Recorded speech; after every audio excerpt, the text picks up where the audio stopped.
We have a story today in the paper about India's efforts to meddle in the last Conservative leadership race.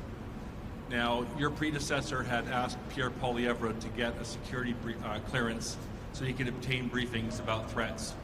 You, of course, have obtained a security clearance. You've been briefed. And that brings me to my question.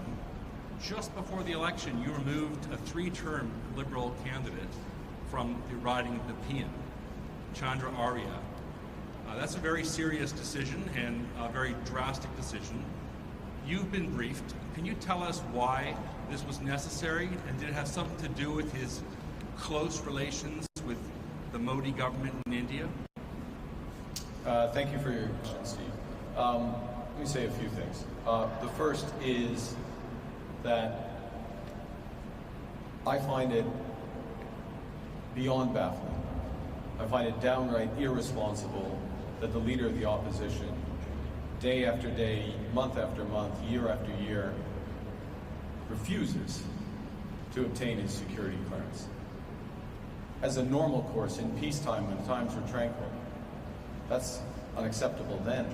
But at this point in our history, when we face the greatest threats that we've faced in generations, in most of our lifetimes, he has to answer for that.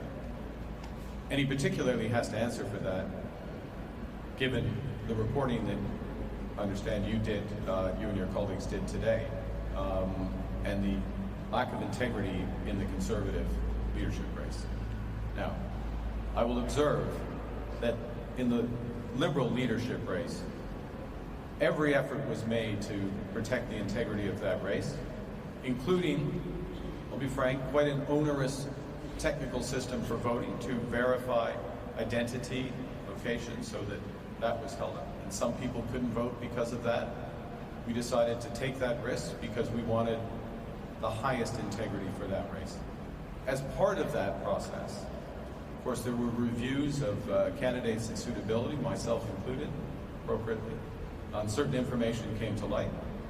I'm not privy to the exact information. It's a separate process.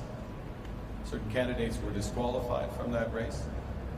That information was relevant to the decision of what is a separate body within the Liberal Party, it was called a Green Light Committee, that made the decision to disqualify Mr. Arya.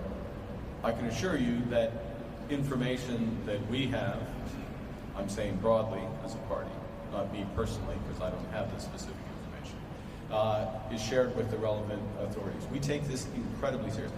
Steve, I want to make one other point, if I may, and I'll hand back.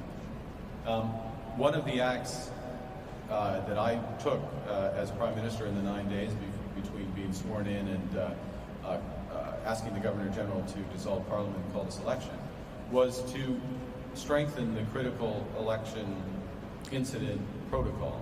It's a protocol that had been put in place a few years ago, but various measures to strengthen that, and also to encourage greater transparency from that group during the election campaign, so that if issues arise during the election campaign, in their independent judgment, that they will share with all Canadians and ensure that Canadians have the confidence, which I have at this point, the full confidence in the integrity of the federal election process.